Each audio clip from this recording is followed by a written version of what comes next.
আমরা তো বহুতই দেখলাম, এখন জামাতেরও একটু দেখি। সবাই তো একই ভাই। কারে বলবো হ্যাঁ ভালো হ্যাঁ খারাপ, কারে বলবো। শেষ মুহূর্তের প্রচারে ব্যস্ত ঢাকা 15 আসনের নির্বাচনী গণসংযোগ। ভোটের লড়াইয়ে দুই প্রার্থী, দুটি ভিন্ন রাজনৈতিক মতাদর্শ, একটাই আসন। আসনের লড়াইয়ে বিএনপির প্রার্থী শফিকুল ইসলাম খান মিল্টন ও জামায়াত আমির ডাক্তার শফিকুর রহমানের মধ্যে কে এগিয়ে সেটা জানতে তাকিয়ে আছে মিরপুর কাফরুল এরিয়ার ভোটাররা। মিরপুর ও কাফরুল নিয়ে রাজধানীর গুরুত্বপূর্ণ এই আসন। আসন্ন নির্বাচনকে সামনে রেখে এই আসনে কে তুলনামূলক এগিয়ে তা নিয়ে জনগণের মাঝে চলছে নানা আলোচনা। এই আসনের বিএনপির প্রার্থী শফিকুল ইসলাম খান মিল্টন দীর্ঘদিন ধরে যুবদলের রাজনীতির সঙ্গে যুক্ত। স্থানীয় নেতাকর্মীদের সঙ্গে তার ঘনিষ্ঠ যোগাযোগ রয়েছে, যা মাঠ পর্যায়ে তাকে কিছুটা এগিয়ে রাখছে বলে মনে করছে অনেকে। অন্যদিকে এই আসনে জামায়াত ইসলামীর প্রার্থী হিসেবে প্রতিদ্বন্দ্বিতা করছেন দলটির আমির ডাক্তার শফিকুর রহমান।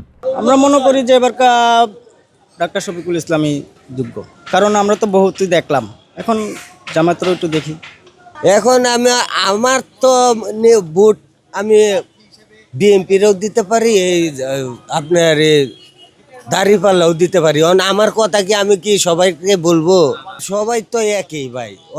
কারে বলবো হ্যাঁ ভালো হ্যাঁ খারাপ, কারে বলবো। শফিকুল ইসলাম মিল্টন ভাই তো দীর্ঘ কাল যাবত উনি এখানের স্থানীয়, ইভেন হচ্ছে ওনার শ্বশুরবাড়িও এই এলাকার 15 আসনের মধ্যে। উনি আসলে বিএনপির একজন নিবেদিত প্রাণ। 15 আসনে ঢাকা ডাক্তার শফিকুর রহমান জামায়াতের আমির।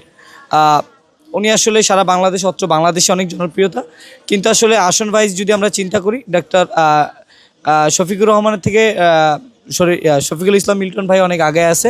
সাধারণ মানুষের ভাষ্যে স্থানীয় সংগঠন ও মাঠের রাজনীতিতে বিএনপি প্রার্থী এগিয়ে থাকলেও জাতীয় পরিচিতি ও আদর্শিক সমর্থনে জামায়াত প্রার্থী শক্ত অবস্থানে রয়েছে। স্থানীয় ভোটাররা কাকে এগিয়ে রাখবেন, স্থানীয় নেতৃত্ব নাকি জাতীয় পরিচিতি, তা জানতে অপেক্ষা করতে হবে ভোটের দিন পর্যন্ত।